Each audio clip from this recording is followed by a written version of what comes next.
ఫిబ్రవరి 14న జరిగే అధిక జన మహాసంకల్ప సభకు లక్షలాదిగా తరలిరండి. స్థలం Bible mission grounds, Nagarjuna university ఎదురుగా, గుంటూరు. జనవరి 1వ తారీఖున వాలంటీర్లను పెట్టి వాళ్ళ ఇంటికి పంపించినటువంటి వ్యక్తి జగన్మోహన్ రెడ్డి గారు. చంద్రబాబు నాయుడు 37 లక్షల మందికి నెలకి 1000 రూపాయలు చొప్పున 370 కోట్ల రూపాయలు నెలకి 60 నెలలు 22,000 కోట్ల రూపాయలు చంద్రబాబు నాయుడు ఇచ్చాడు. 22,000 కోట్ల రూపాయలకి 99,000 కోట్ల రూపాయలకి ఏమైనా సంబంధం ఉందా? నేనే చేశా, నేనే ఇచ్చా. చంద్రబాబు నాయుడు నక్క అయితే జగన్మోహన్ రెడ్డి గారు నాగలోకం. ఒక పేదవాడిని, పిల్లలు చదివించుకోలేనటువంటి పేదవాడు గవర్నమెంట్ స్కూల్స్కి వెళ్తారు. ఎక్కడ ఎన్నికల మేనిఫెస్టోలో పెట్టలా. స్కూల్స్ నాడు నేడు అని చెప్పి ఇంత డబ్బు ఖర్చు పెట్టి వాళ్ళు చదువుకునేటువంటి స్కూల్స్ను బాగు చేయించానని, వాళ్ళు కూర్చున్నటువంటి బల్లలో, కుర్చీలు, బాత్రూంలో మంచినీటి సౌకర్యం, టైల్స్ వేస్తానని చెప్పి ఎక్కడా చెప్పలా. అలాగ ఓటు లేదు. అయినా కూడా 20,000 కోట్ల రూపాయలు ఖర్చు పెట్టారు 45,000 స్కూల్స్, గవర్నమెంట్ స్కూల్స్కి.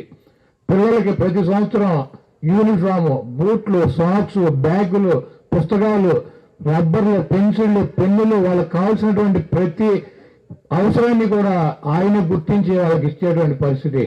వాళ్ళకి మధ్యాహ్నం మంచి ఫుడ్ పెట్టాలి, మంచి నాణ్యమైనటువంటి ఫుడ్ పెట్టాలని చెప్పి దానికి డబ్బులు ఖర్చు పెట్టాడు. అదేవిధంగా వాళ్ళకి చదువుకునేటువంటి పిల్లలు, నా పిల్లలు, జగన్మోహన్ రెడ్డి గారి పిల్లలు, లేకపోతే ఊళ్ళో ఉన్నటువంటి పెద్దవాళ్ళ పిల్లలు చదువుకునేటువంటి ఇంగ్లీష్ మీడియంలో చదివించాలని చెప్పి ఇంగ్లీష్ మీడియం స్కూల్స్ని తీసుకొచ్చి పేదవారి పిల్లల్ని కూడా తన పిల్లలుగా భావించి వాళ్ళు చదువుకుని దేశంలోనే, ప్రపంచంలోనే ఎక్కడికి వెళ్ళి ఉద్యోగం చేసుకున్నా, వ్యాపారం చేసుకున్నా ఆర్థికంగా పైకి వస్తారు, వాళ్ళ కుటుంబాలు పైకి వస్తాయని చెప్పి నమ్మినటువంటి వ్యక్తిగా. కాబట్టి మీ పిల్లల్ని స్కూల్కి పంపించండి, నేను తల్లులకు డబ్బులు ఇస్తాను, వాళ్ళని స్కూల్ చేరగొట్టి పనులకు పంపించొద్దని చెప్పి అమ్మఒడి ఇచ్చి 60,000 కోట్ల రూపాయలు 5 సంవత్సరాల్లో పిల్లల విద్య కోసం ఖర్చు పెట్టినటువంటి వ్యక్తి జగన్మోహన్ రెడ్డి గారు. చంద్రబాబు నాయుడు గారు 5 సంవత్సరాల్లో వాళ్ళ తిండికి, వాళ్ళ పుస్తకాలకి, వాళ్ళ స్కూల్స్కి, వాళ్ళ అన్నిటికీ కలిపి 4,800 కోట్ల రూపాయలు ఖర్చు పెట్టాడు 5 సంవత్సరాల్లో. 60,000 కోట్ల రూపాయలు ఒక్క పిల్లల స్కూల్స్ కోసం ఖర్చు పెట్టారు. స్వతంత్రం వచ్చినాక ఇంతమంది ముఖ్యమంత్రులు 70 సంవత్సరాల్లో 8 మెడికల్ కాలేజీలు పెట్టారు, గవర్నమెంట్ కాలేజీలు. అదే ప్రైవేట్ కాలేజీ కడితే నేను డొనేషన్ పెట్టి నా కూతురుని, నా కొడుకుని చేస్తారు, 1 కోటి డొనేషన్ పెట్టి. మీరు ఎవరైనా చేర్చగలరా? మీకు 2 లక్షల రూపాయలు ఫీజుతో గవర్నమెంట్ మెడికల్ కాలేజీ ఉంటే మీ పిల్లలు చదువుకోవడానికి అవకాశం ఉంటుంది. ఈ రోజు 8 కాలేజీలు ఉన్నాయి. 8 కాలేజీ అంటే ఒక్కొక్క కాలేజీకి సంవత్సరానికి 150 మందికి అడ్మిషన్ ఉంటుంది. మెడికల్ కాలేజీలో 1,200 మంది పేదలు చదువుకోగలరు. ఈ రోజు 17 కాలేజీలు కట్టాడు ఆయన. 17 కాలేజీలు అంటే 1,200 మందికి 70 సంవత్సరాల్లో మెడికల్ చదువుకుంటే పేద పిల్లలకి మెడిసిన్ చదువుకుని డాక్టర్లు కట్టే అవకాశం ఉంటే, ఈ రోజు 17 కాలేజీలు కడితే 2,550 మంది విద్యార్థులు, పేద పిల్లలు మెడిసిన్ చదువుకుంటే కొత్తగా అవకాశం కల్పించినటువంటి ముఖ్యమంత్రి జగన్మోహన్ రెడ్డి గారు. ఇటువంటి అనేక కార్యక్రమాలు పిల్లల కోసం, ఓట్లైనటువంటి పిల్లల కోసం, మీ భవిష్యత్తు, మీ పిల్లల భవిష్యత్తు బాగుండాలని చెప్పి ఆయన తపన పడినటువంటి వ్యక్తి. మీకు ఆరోగ్య సమస్యలు వస్తే మీరు ఇబ్బంది పడకూడదు, అప్పులు పాలకూడదు, మంచి జీవితం పోకూడదు, ప్రాణం పోకూడదు అని చెప్పి 25 లక్షల రూపాయలు మరి ఆరోగ్యశ్రీకి ఇచ్చి, మీ కార్డు ఇచ్చి హాస్పిటల్కి వెళ్తే వైద్యం చేయించేటువంటి విధంగా ఈ రకంగా అనేక విద్యలో, చదువు, ఆరోగ్యం, పేద పిల్లలకు ఇల్లు నిర్మించేటువంటి కార్యక్రమంలో ఎక్కడ కూడా వెనకాడినటువంటి వ్యక్తి. ఈ గ్రామంలో అయితే మరి దాదాపు సచివాలయం కావచ్చు, ఆర్బీకే కావచ్చు, వాటర్ ట్యాంకులు కావచ్చు, పైప్ లైన్లు కావచ్చు, ఇంటర్నల్ సిమెంట్ రోడ్స్ కాబట్టి అనేక కార్యక్రమాలు చేసాం. 4,5 కోట్ల రూపాయలు పెట్టి ఇంకా మెయిన్ రోడ్డు కూడా వేయాల్సినటువంటి అవసరం ఉంది. దాన్ని కూడా మరి ఆర్ఎండ్బీ వాళ్ళతో మాట్లాడడం, డెఫినెట్ గా ఆ రోడ్డు కూడా నిర్మాణం చేస్తాం. మోటూరు రోడ్డు వేసేసినట్టున్నారు, దీనికన్నా బాగుంది రోడ్డు. ఈ రోడ్డును కూడా నిర్మాణం చేసేటువంటి కార్యక్రమం మరి చేస్తామని చెప్పి మీ అందరికీ మాటిస్తూ, ఈ గ్రామంలో పోయినసారి 180 ఓట్లు ఇంకా మైనస్ వచ్చినట్టుంది. అంతేనా? 180 ఓట్లు మైనస్ వచ్చినట్టుంది. మా వాళ్ళు ఒక 500 మంది ఉన్నట్టున్నారు.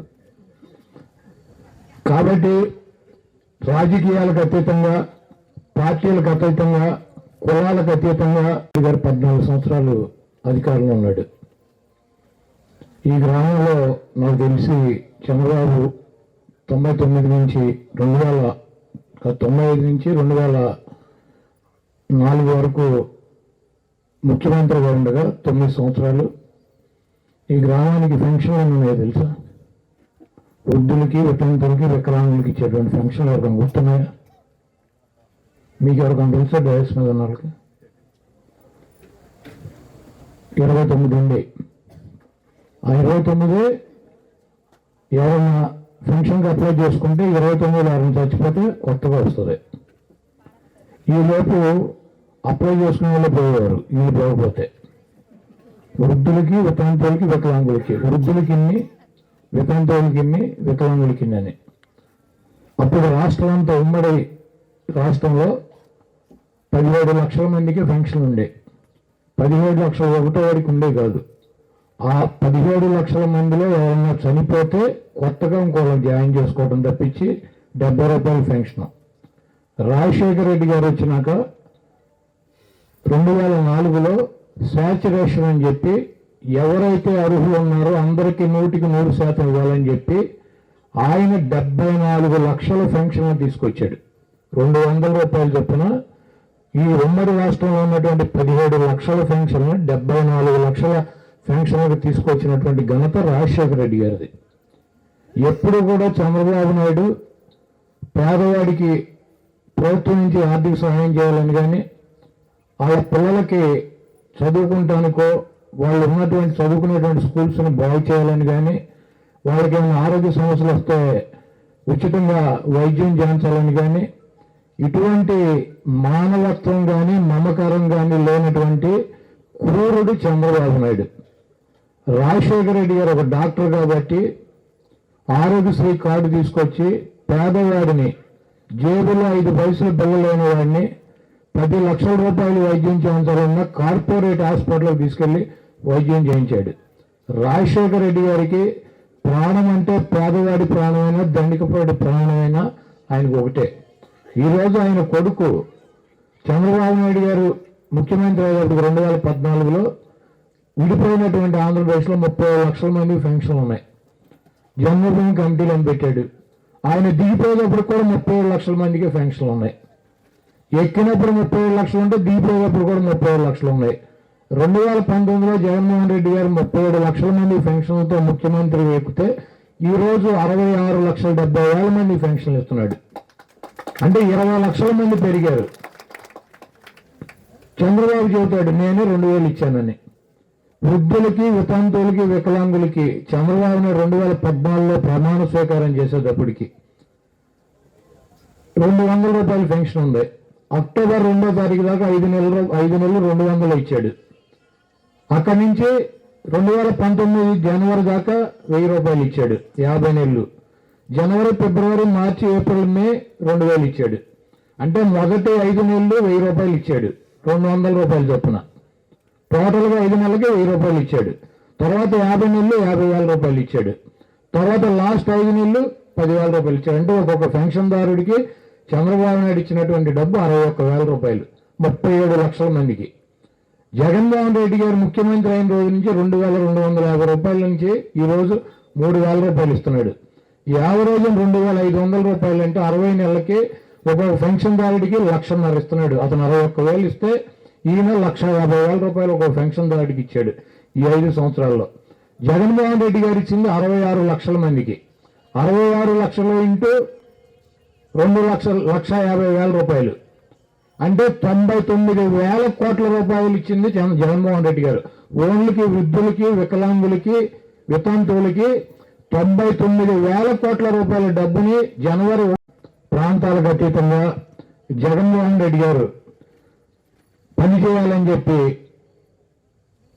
వచ్చిన కాడి నుంచి ఈ రోజు వరకు ఆ గ్రామం లేదు, ఈ గ్రామం లేదు, ఆ కులం లేదు, ఈ కులం లేదు, ఆ మతం లేదు, ఈ మతం లేదు, ఆ పార్టీ లేదు, ఈ పార్టీ లేదు అని చెప్పి ప్రతి లబ్ధిదారుడికి సంక్షేమ కార్యక్రమం అందించారు. మైనస్ వచ్చినా ప్లస్ వచ్చినా ఆ గ్రామంలో ఉన్నటువంటి సమస్యలు ఉన్నప్పుడు ఆ సమస్యలను తీర్చడానికి ప్రభుత్వం నుంచి సహాయ సహకారాలు అందించారు. మీరు కూడా కులం చూడకుండా, మతం చూడకుండా, ప్రాంతం చూడకుండా తప్పకుండా మీకు జగన్మోహన్ రెడ్డి గారు న్యాయం చేశాడని చెప్పి మీరు భావిస్తే, మీ గ్రామానికి న్యాయం జరిగిందని చెప్పి భావిస్తే, మీ పిల్లల చదువులకో మీకో ఆర్థికంగా ఆయన తోడుగా ఉన్నాడని చెప్పి భావిస్తే 124 సార్లు బటన్ నొక్కి 2,57,000 కోట్ల రూపాయలు ఈ రాష్ట్ర ప్రజల యొక్క పేద ప్రజల యొక్క ఖాతాల్లోకి రాష్ట్ర ప్రభుత్వ సంపదను తరలించినటువంటి వ్యక్తి జగన్మోహన్ రెడ్డి గారు. 124 సార్లు నొక్కినటువంటి బటను ఆయనే చెప్తున్నాడు. కాబట్టి ఆయన కోసం మీ అందరూ కూడా ఒకసారి బూత్కి వెళ్ళి 2 బటన్లు కనుక నొక్కినట్లయితే 2019లో మీరు బంధించినటువంటి చంద్రముఖి ఆ బూత్లోనే భద్రంగా ఉండి శాశ్వతంగా ఈ రాష్ట్రానికి పట్టినటువంటి పీడ విరగడైపోతుందని చెప్పి మీ అందరినీ కోరుకుంటూ మా వాళ్ళు చెప్తారు. హైదరాబాద్ రింగ్ రోడ్ చంద్రబాబు వేశాడు, అతను వేయలే, రాజశేఖర రెడ్డి గారు వేశాడు. హైదరాబాద్ ఎయిర్పోర్ట్ చంద్రబాబు కట్టాడు. సోనియా గాంధీ గారు రాజశేఖర రెడ్డి గారు శంకుస్థాపన చేసి వాళ్ళే ప్రారంభించారు. మా వాళ్ళు ఊళ్ళోకి వెళ్తే ఆయనే కట్టాడని చెబుతారు.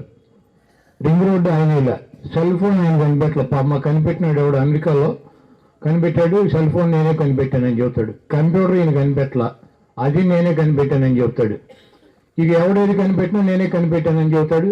కాబట్టి ఇటువంటి దొంగ మాటలు, కళ్ళబొల్లి మాటలు రేపు చంద్రబాబు నాయుడు గారు ఏంటంటే ఆయన ఏంటో భరోసా అంటది, ఏంటంటే అది బాబు భరోసా, బాబు షూరిటీ, మీ భవిష్యత్తుకి భరోసా అంట, గ్యారంటీనా. ఆయనకి రాజమండ్రి సెంట్రల్ జైలు నుంచి బయటికి రావాలంటే 4 వెళ్ళి షూరిటీ పెడతాగా ఆయన బయటికి రావాల. బాబు షూరిటీ మనకి, ఆయనకి 4 షూరిటీ పెడతా కానీ జైల్లోంచి బయటికి రావాలి ఆయన. 2019లో కానీ 2014లో కానీ 2099లో కానీ చంద్రబాబు నాయుడు గారి మేనిఫెస్టో ఒకసారి మీరు చూడండి. ఆయన ఇచ్చినటువంటి ఏ వాగ్దానాన్నన్నా 10%, 10 వాగ్దానాలు ఇచ్చి ఒకటి అమలు చేశాడన్నా కూడా ఆయనకి ఓటేయండి. ఒక్క వాగ్దానం, రైతులకు రుణమాఫీ చేస్తానని చెప్పాడు. మేము వెళ్ళి మా నాయకుడిని అడిగాం, చిత్తూరులో ఉంటే ఎట చేస్తామని 80 లక్షల కోట్లు ఉన్నాయన్నాడు. మరి చంద్రబాబు నాయుడు ఎట చేస్తాడన్నా, అతను చేయడు అన్నాడు. అతను చేసినట్టు మనం చేద్దాం అన్నాడు. నేను రాజశేఖర రెడ్డి గారు రక్తం పంచు పుట్టాను, నేను మా నాన్న క్రెడిబిలిటీ అనేవాడు, ఆయన పేరు నిలబెట్టాలని చెప్పి నేను వచ్చాను. నా పదవి కోసం నా పేరుతో పాటు ఆయన పేరు కూడా తీసేయడానికి నేను రాలేదు. కాబట్టి నేను ప్రాణం పోయినా చెప్పను, అధికారం లేకపోయినా ఇష్టం అన్నాడు. సరే డ్వాక్రా మహిళ రుణమాఫీ చేసేస్తాను అన్నాడు, అదన్నా చెప్పను అన్న. 50,000 కోట్లు ఉంది, అదేట చేస్తానని అన్నాడు. మరి చంద్రబాబు ఎట చేస్తాడంటే అతను చేయడు. మరి మనం కూడా అదే చేద్దామంటే అధికారం కోసం నేను చేయను, ఇట్లా అబద్ధాలు చెప్పి అధికారంలోకి వచ్చేటువంటి ఈ పదవి నా ఎడంకాలు గోరుతో సమానం. నేను రాజశేఖర రెడ్డి గారి కొడుకుని, నేను ఎట్టి పరిస్థితుల్లో నా తండ్రి పేరు తీసేసేటువంటి కార్యక్రమం చేయనని చెప్పాడు. ఎందుకంటే జగన్మోహన్ రెడ్డి గారు ఒక అబద్ధం చెప్పాలన్నా, ఒక ఇచ్చినటువంటి మాట తప్పాలన్నా మీ అందరూ గుండెల్లో పెట్టుకున్నటువంటి రాజశేఖర రెడ్డి గారి కొడుకుగా ఆయన పేరు పోతుందన్నటువంటి బాధ, ఆలోచన ప్రతి నిమిషం కూడా ఉంటుంది. చంద్రబాబు అంటే అడ్రస్ లేనాడు, మామ పేరు చెప్పుకుంటాడు, బాబు పేరు ఎప్పుడని చెప్పుకోవడం విన్నారా? చంద్రబాబు నాయుడు నాన్న పేరు ఎప్పుడని చెప్పుకుంటూ ఉన్నాడు, మా నాన్న ఫలానని. కాబట్టి అడ్రస్ లేనాడు, అబద్ధాలు చెబుతాడు. మీకు షూరిటీ అంటాడు, మీకు అది ఇస్తానంటాడు, ఇది ఇస్తానంటాడు, అన్ని ఇస్తానంటాడు. రాజశేఖర రెడ్డి గారు బతుకున్నప్పుడు పేరు పెట్టాడు 2009లో, మీకు గుర్తుందా? ఆల్ ఫ్రీ బాబు అని గుర్తుందా? రాజశేఖర రెడ్డి గారు చెప్పాడు ఆల్ ఫ్రీ బాబు వచ్చాడని. ఎన్నికలు అప్పుడు చెప్పాడు అన్ని ఫ్రీ అని, ఆల్ ఫ్రీ బాబు వచ్చాడు, ఆల్ ఫ్రీ బాబు వచ్చాడని చెప్పి. కాబట్టి ఇటువంటి దొంగల్ని, నక్క జిత్తులని ఒక్కరినే ఓడించలేక ఒక పక్కన దత్తపుత్రుని పెట్టుకున్నాడు, ఒక పక్కన ఉత్తపుత్రుని పెట్టుకున్నాడు, ముందు పక్కన బీజేపీ వదినమ్మని పెట్టుకున్నాడు, వెనకాల కాంగ్రెస్ చెల్లెమ్మని పెట్టుకున్నాడు. ఇంతమందిని పెట్టుకుని జగన్మోహన్ రెడ్డి గారి మీద యుద్ధం వస్తున్నాడు. ఏమీ భయపడేటువంటి పరిస్థితి లేదు.